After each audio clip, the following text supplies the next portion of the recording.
Namaskar. I usually don't say this, thanking the people who invite me. But today I'm saying it with great sense of meaning, a great depth. Because I think about 22 years ago, maybe 22 years ago, when I was doing my master's in social work at Tata Institute of Social Science, there was a remark that I made and got labeled Saffron Brigade. And after that, the mic is not given to me, usually. This topic about, we are allowed our opinions, not facts. I don't even think you're allowed an opinion. Doesn't matter if you belong to any brigade. So whoever's up there pulling strings for me to be here, I'm seriously in gratitude. I want to start with something Gabriel Garcia Marquez said. I don't know if our students are familiar with his struggle. He wrote these amazing books, Autumn of the Patriarch. So he says history is, cornered by before the patriarch and after the patriarch, which obviously means before the patriarch, wiped out. After the patriarch, completely fabricated.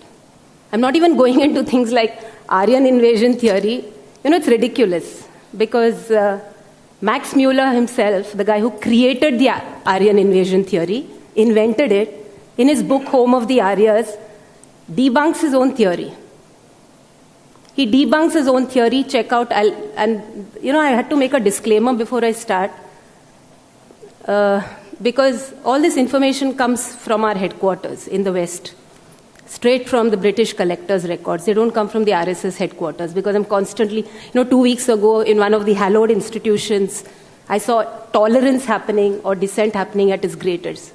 I was called RSS Brigade, I was called Manuvadi, I was called Brahminvadi, though I don't belong to any of these groups, and I belong to all these groups. So, Gabriel Garcia Marquez said this.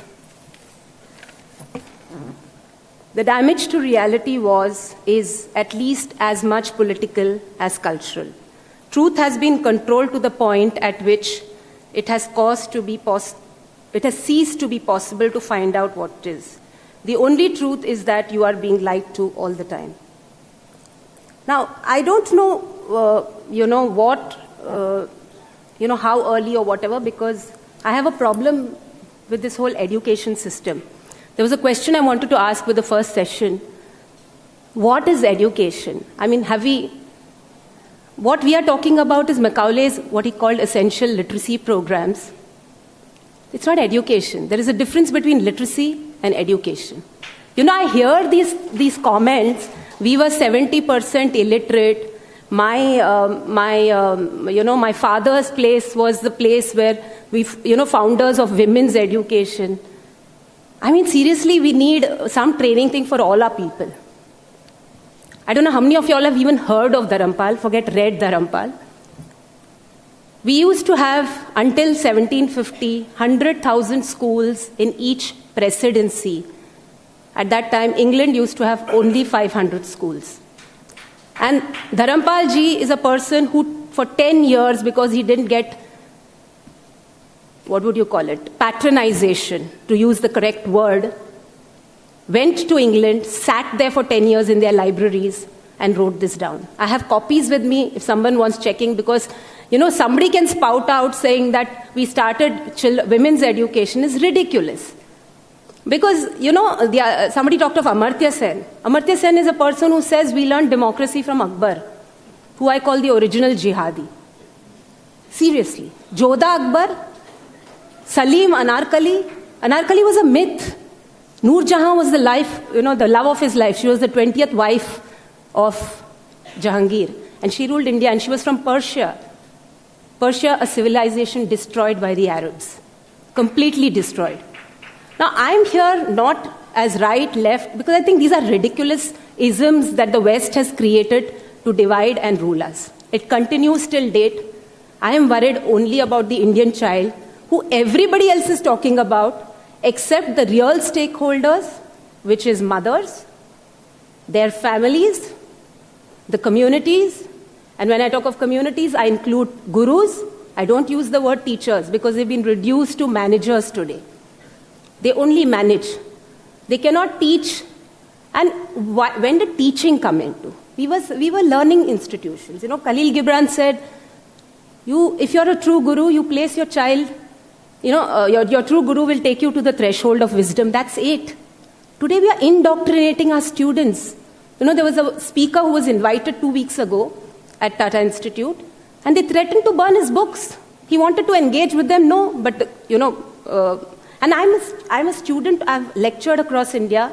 I have been a Fulbright student. I've been invited to the US, and the kind of engagement that happens, nobody claps when you say something that they agree with or disagree with, but you don't have an opinion anymore. You belong to one or the other. I am here only for the child. I don't care about the man. I don't care about the women. I care only about the Indian child, and I care about families. We have been turned around, and I think you should be worried. I hope you go home agitated, because I started off as a special educator. For 23 years, I worked with what you like to call differently abled children. These are just nomenclatures. There's no differently abled. They're seriously mentally challenged. It is a truth that you have to accept. I worked for 23 years with mentally challenged children. And you know what should frighten you? I moved out from special education. I did my master's in social work. I got to know the so-called normal children, what we call the normal children. And children form 40 to 44% of our population. And they're the least prioritized agenda. And what should worry, or what leaves me most agitated at this kind of discourse that is overtaken us, is that the problems that I used to see in my mentally challenged children, I am seeing in your so-called normal children. And I'm forced to use this word normal in quotes, because that makes my special children abnormal. But I'm saying normal as in Dalit, Hindu, Muslim, rich, poor, urban, rural. And this rural thing is absolute bullshit, because whether you come from Arunachal or Madras or some village in Kumbakonam or somewhere, everybody aspires to the urban life. This is what George Ritzer talks of, McDonaldization of the world. So it is not about America or England or China or whatever. We've been completely uniformitized, whether you like it or not. If the poor, my PhD study was 1,100 families. I talked to 1,100 mothers and 42 stakeholders, the real stakeholders, not politicians, not academicians, real people, which means doctors, therapists, the mullah, the priest, the pandit, the Christian priest, the aunt, uncle, neighbor, all these people, doctors who were part of our families. We just had one family doctor. I got a minor surgery done recently. I spent $1 lakh for something that would have taken like 5,000 ordinarily, but this therapist, that test, whatever. My whole point here becomes that one is that I find that what are you going to teach your child? What country? What are you teaching? Dr. Kanaka Sabapatiji said this, that we don't know anything about our country. I'm sorry, we are learning about our country, but we are learning Macaulay's version of the country. So according to that, you watch TV today, Hindi movies. You watch TV. And what are they showing you? That in India, pick up any Hindi serial. Pick up, and what is being taught? We molest our children. We burn our women. We exploit them. We torture widows. Then there is bonded labor. There is a new serial started now about the Devdasi system. Then there is girls. Girls were not celebrated, which is a fact. I can give you written records by Westerners of how India celebrated the feminine. We don't commodify our women. We don't enslave them. We celebrated until we got colonized, but I think we still colonized. And the second thing is that how early should we start learning about our countries? Who is going to teach us about our country? Macaulay must be dancing in his grave, really. You know what he said? His purpose for introducing English education, removing the 100,000 Gurukulas in each presidency was, we must do our best to form a class who may be interpreters between us and the millions whom we govern. A class of persons, please note, Indians in blood and color, but English in taste, in opinions, in morals, and in intellect. And he must be celebrating.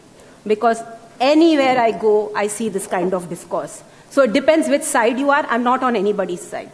I'm on this child's side. And you know what? How early? How are you going to teach your child about culture, tell me? My research shows, and this is across caste, religion, or whatever boundaries and isms you all have created, is that at 11 months, product development starts. We are not raising children anymore. It's called product development. There's this lady, Nancy, I've forgotten her name. She calls it product development. And the West is great at labels, you know. So they come up with things like, you know, product development is raising your children to, you know, become this IIT or whatever is the favorite word here, or this Harvard returned. You know, I'm using these, you know, these labels because it's commonly used with me. And we have words like overscheduled, hurried child, helicopter parenting, all these issues that come in. And believe me, we were people, you know, we contributed 30% to the world's GDP until 1750.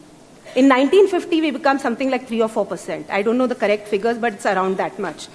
Now, if you want to know what really ails the child, I mean, I think the earlier speaker used the word killing childhood. There is a book by this Buckingham guy. It's called Death of Childhood. I think we've killed childhood completely. And we talk of words, you know, you talk of childhood, immediately people will talk of ADHD, learning disabilities, autism. Please, this is not our problem. You know what our problems are? I deal with 8-year-olds with vitamin D deficiencies. I deal with what we have created is an obesogenic culture. I deal with hyperactivity, attention deficit hyperactivity, a great decline in critical inquiry, no reasoning, malnourishment not in the poor. I'm dealing with it in the older children, you know, the rich children. I'll give you more because this is important. I think this should worry you. Reading levels are going down in international schools. I had this child who came in the 7th standard, did not know the meaning of role model. And you ask in terms of aspirations, what country are you going to teach? Every child, every parent wants the child to go abroad. And they don't even want to come back because they take 40 lakh loans and they want to go abroad. They have to, you know, pay for it back. So they don't want to come back. So what country are we going to teach our children about? Then we have depression, suicide, hyperactivity, and complete lack of resilience. If today we are sitting here talking in English or whatever and making it and, you know, turning it to our advantage, it's because we were resilient. It didn't matter what language. Another thing that should frighten you is mother tongue. Only 48% speak the mother tongue, and out of which 80% come from the India Shining population, where they only know one language. And why is it important to learn your mother tongue? Because then you can learn 5 languages. He's right. 5 languages I could speak. Today, children cannot even speak English properly because they're neither here nor there. And, you know, we are following a model, a Western model, where 35 children die out of gun violence daily. 7,000 children drop out of school. You know, the average life coaching, you know, where they teach sex education in America has come down from 14 to 9 years. These are things that should worry you. Abstinence has replaced safe sex because they're dealing with a fatherless America. Seriously. 50 to 60% of theirs are teen pregnancies, not willing to, they don't know how to raise their children. So we have children dying half their age or the lifespan before their parents. So to end it, because there are a lot of issues that I can bring up which we can, you know, come up later with. My whole point is it's not how early you want to start teaching your children about the country. What is important is you need to reclaim the families. There are no families. Children today are outsourced. They are outsourced to the service industry. So a child is being raised starting at 11 months. You know, he goes for tuition classes, extracurricular activity classes, and he is in a digital education. Do you know all these people who talked of,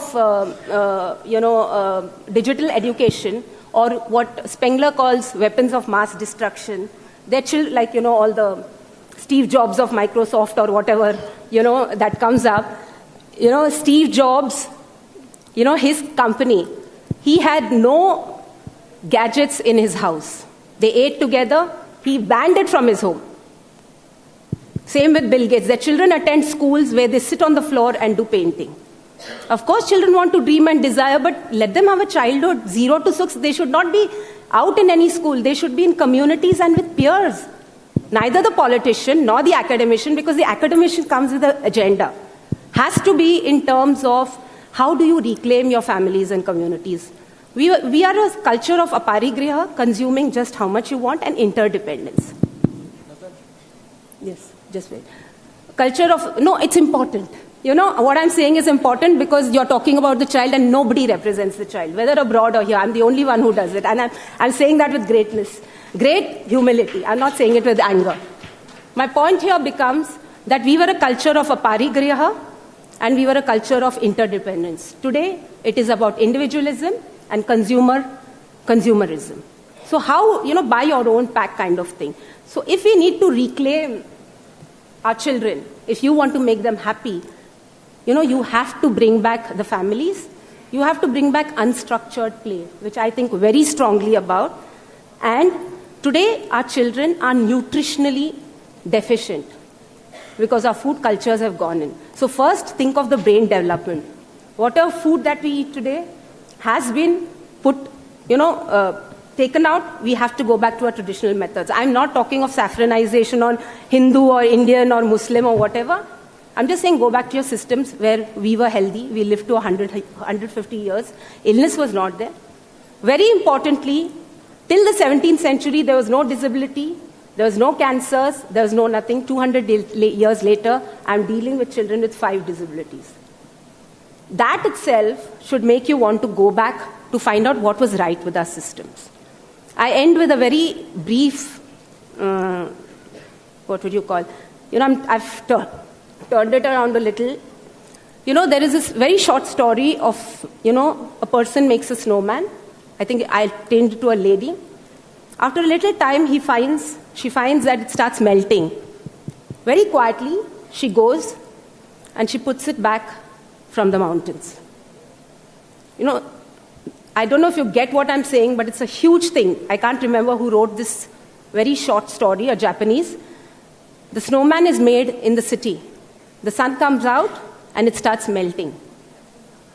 Very quietly, she removes it and goes and puts it back into the mountains. I think we need to do that with our children. Just set them back to their childhoods. Thank you.